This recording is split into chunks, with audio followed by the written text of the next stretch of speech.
E a gente entra naquele conceito de dosha, que muitas pessoas já ouviram falar. Geralmente, quando a gente ouve falar do Ayurveda, invariavelmente vem a palavra dosha e vem lá vata, pitta e kapha, as tabelas sobre os doshas, e as pessoas muitas vezes procuram a gente nas consultas falando assim, eu quero saber o meu dosha. E muitas vezes não faz sentido você querer saber o dosha, faz muito mais sentido você entender o seu corpo, você estar consciente dele, perceber se você tem fome ou não, o horário que você está seguindo suas refeições, se tem a ver com sua fome ou não, se é um horário por comodidade, etc. Mas a palavra dosha, ela significa desequilíbrio, aquilo que está fora da sua fisiologia, aquilo que extravasou, aquilo que saiu do controle, que não está funcionando bem de alguma forma. E existem essas três variações de formas de funcionamento que estão erradas e a forma de combinar, combinação entre essas três. Podem geralmente, hoje em dia as pessoas têm combinações de desequilíbrios, né? É difícil achar uma pessoa que está apenas com um desequilíbrio, né? Geralmente elas têm combinações desses desequilíbrios. Então é fundamental que a gente entenda a diferença entre dosha e dhatu. Por quê? Porque a gente usa os mesmos termos, vata, pitta e kapha, para definir um dosha e um dhatu. Quando a gente está falando de um vata, pitta ou kapha, ou uma combinação, e está se referindo a ele no sentido de dosha, quer dizer o desequilíbrio. E quando a gente está falando de dhatu, quer dizer equilíbrio.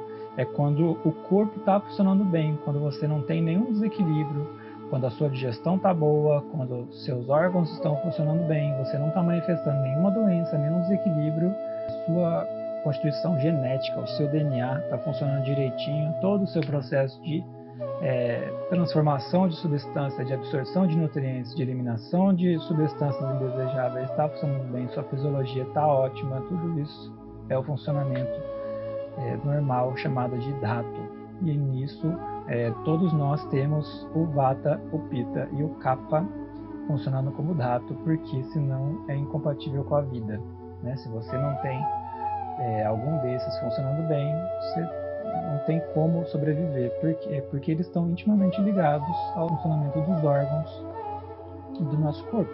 Então, a definição, de acordo com os Samhitas, né, os textos do Ayurveda, define o Vata dentro de um conceito de movimento.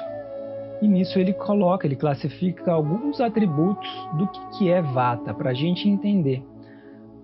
Sempre que a gente pensa no Vata e no movimento, no conceito de movimento, está ligado ao movimento de alguma coisa bem leve, né? Que é um dos atributos do Vata, é ser leve, de alguma coisa bem móvel, uma coisa que se move rápido, uma coisa sutil, uma coisa que escapa entre os dedos, que é difícil da gente capturar, da gente prender, né?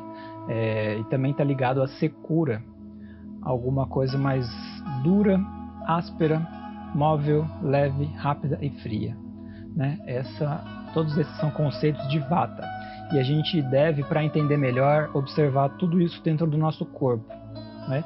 O que está dentro do nosso corpo se manifestando na forma de secura? Algumas pessoas estão com a pele mais seca, outras têm uma secura no intestino, então ela tem secura no intestino, você entende como uma constipação, né? As fezes ressecadas, aquelas fezes insíbalos que a gente fala, né? Que são pequenas bolinhas duras, secas, densas, que tem uma eliminação dolorosa.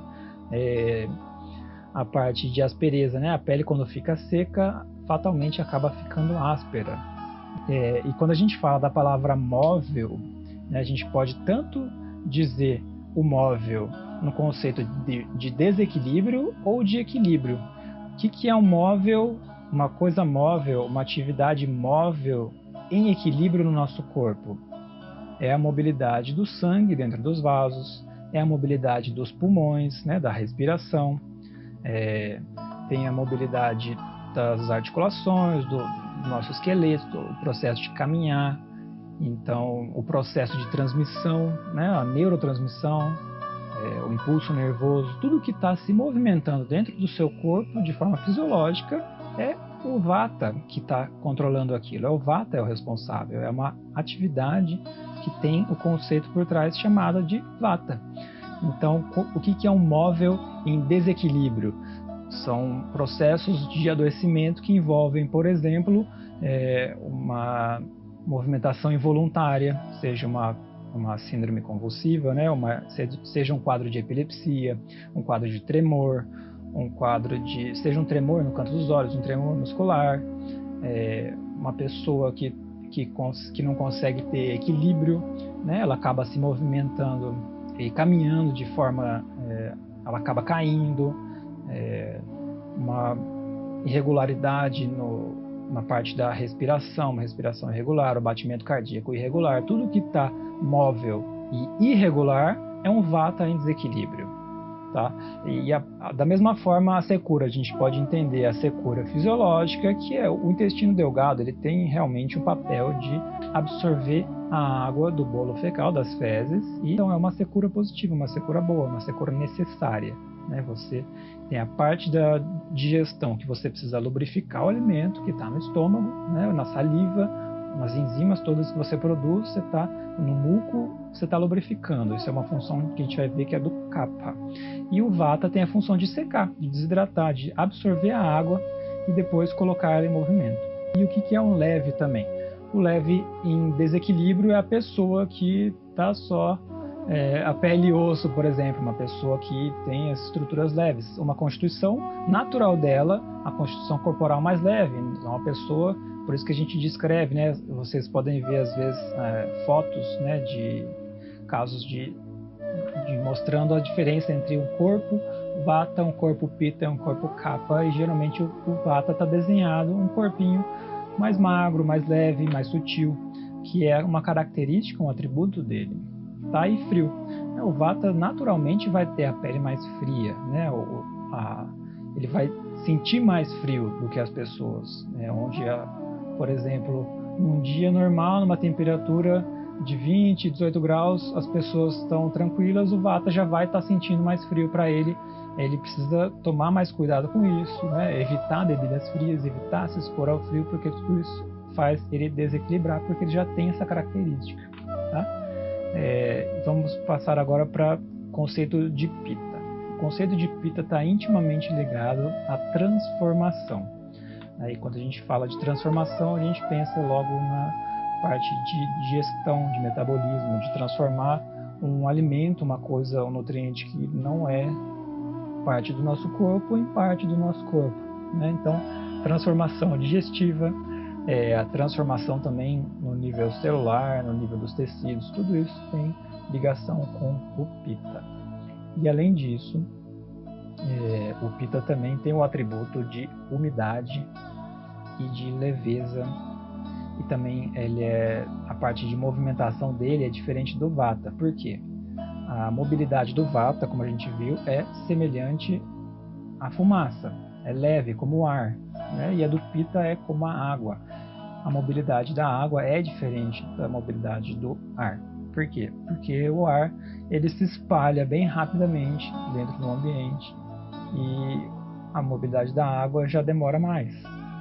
Né? É uma mobilidade diferente. Você enche um copo d'água, ele preenche aquele local limitado, preciso e exato. Você consegue diferenciar, né? Mas a mobilidade do vento não, você não consegue perceber e ele preenche rapidamente todo o ambiente, se espalha, você não consegue definir muito bem aonde está com precisão, que é diferente da água. Além disso, a parte dos atributos de Pitta tem a parte de ser macio, de ser oleoso, né? Tudo isso está relacionado tanto a aspectos fisiológicos, ou seja, a pele dele, da pessoa dessa constituição é mais macia e oleosa do que a do Vata. Por quê? Porque ele tem essa umidade, essa presença da parte da água, que o Vata não, que o Vata é mais o ar, é mais sutil, é mais seco. Tá? Outra coisa, o Pitta é quente, né? É um atributo de calor.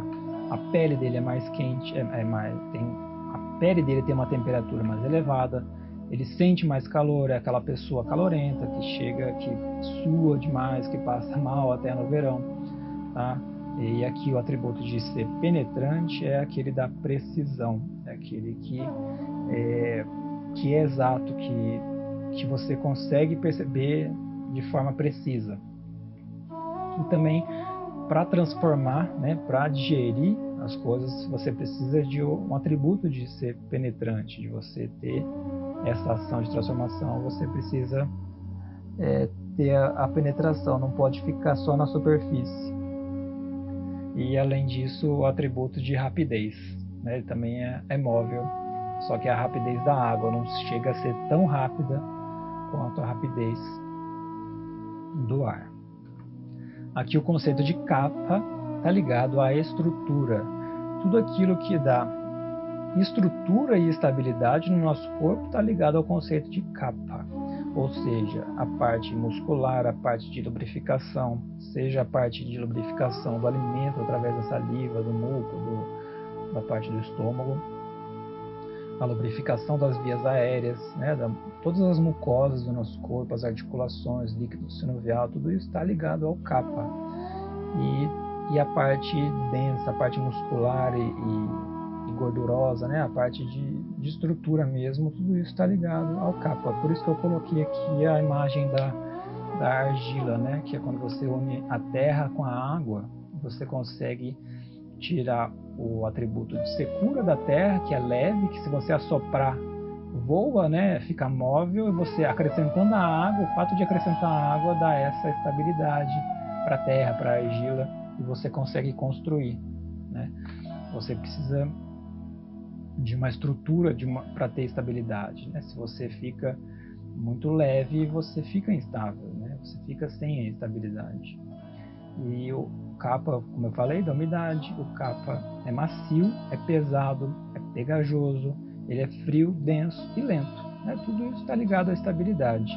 O processo de ser lento, né? Quando você coloca uma massa muscular maior, um peso maior no seu corpo, você tende a se mover com mais dificuldade, né? Quando você tem uma digestão lenta, né? É uma digestão que você tende a funcionar de forma lenta, vagarosa, uma forma pausada. Tudo isso, o jeito de falar da pessoa kapha tende a ser mais pausado, uma voz mais grave. Tudo isso tem a ver com essa característica, né, esse atributo de lentidão. Tudo isso é importante, né? Você precisa de uma estrutura óssea densa para que não quebre facilmente. Você precisa de uma estrutura muscular também densa para que você possa suportar, né, o peso e a força da gravidade, e para você ter saúde, se movimentar, né, e tudo isso envolve uma densidade. E aqui no caso ele é frio, né, o toque da pele, né, ele tende a sentir também mais frio, não tanto quanto o vata, mas ele tende a ter essa característica de frio. E quando a gente pensa também no kapha, a gente pode associar com uma piscina, né? Quando você aquece uma piscina, por exemplo, quem já nadou, quando o sol começa a esquentar a piscina, a gente sente na superfície da piscina que a água está mais quente e no fundo está mais fria. É isso, o kapha ele demora mais para aquecer, então é como essa analogia da piscina. Ele vai aquecendo aos poucos, a superfície dele vai ficando quente, mas no fundo lá ele ainda está frio. É uma pessoa que demora, ou seja, tudo nele é mais lento, né? Então a parte fria dele demora para aquecer. E do vata não. Do vata, como é sutil, como a gente falou, né? É como a sauna. Você liga uma sauna e em poucos minutos ela já aqueceu, ela já se manifestou em todo aquele cubo, né? Em todo o ambiente da sauna já fica aquecido rapidamente. É bem diferente, né? Porque o vata é mais leve, é mais sutil, é mais rápido, tá? E o kapha não. O kapha é pesado, macio, úmido. Todos esses são atributos do kapha. Aqui resumindo os três, coloquei os três para a gente comparar, né? Lembrando sempre, vata, então, secura, leveza, frio, ele é áspero, sutil e é móvel como o ar. O pitta é oleoso, ele é penetrante, quente, leve e ele tem essa característica que eu não coloquei lá, mas ele tem um odor não agradável. Geralmente é aquela pessoa que tem um odor mais forte, que todos os cheiros dela, né, são mais fortes, o hálito, o odor das axilas, ele tem essa característica, esse atributo dele é bem marcante também. E ele tem a característica da fluidez, né, e da liquidez, ele é móvel como a água. O Kapha também é oleoso, ele é suave, frio, pesado, ele é lento, ele é escorregadio e ele é estável. E aqui eu vou apresentar para vocês uma regra básica dentro do Ayurveda, que é o conceito de Samanya e Vishesha. Samanya quer dizer semelhante aumenta semelhante, e oposto, Vishesha quer dizer oposto diminui oposto. Ou seja, a gente olhando aqueles atributos aqui, os atributos de Vata, sendo os atributos dele seco, você seguir uma alimentação que tende a ser seca, né? Seja na forma de torrada, pãozinho, cracker, salada, aquela pessoa que come frango, aquele frango mais ressecado, uma carne mais bem passada, tudo que fica mais seco vai aumentar aqui o Vata. Então, na mesma forma, se você mora em um local de clima mais seco, a tendência é aumentar aqui o Vata também. Então, da mesma forma, uma alimentação com alimentos leves, aqui, mesma forma, vai aumentar. O frio, tudo vai agravar. É o semelhante aumentando o semelhante. E o oposto diminuindo o oposto, você entende também, em qualquer um dos três desequilíbrios, você vai tratar utilizando o oposto, né? Então, se o Kapha ele é lento, né? Então, como é que você trata a lentidão? Você trata com atividades que estimulam a rapidez, que estimulam o movimento. Como é que você trata a oleosidade? Utilizando alimentos mais secos, utilizando o atributo oposto. Né? Como é que você trata o frio com o calor? Esse é o oposto reduzindo o oposto. Tá? É um conceito simples, mas muito importante dentro do Ayurveda.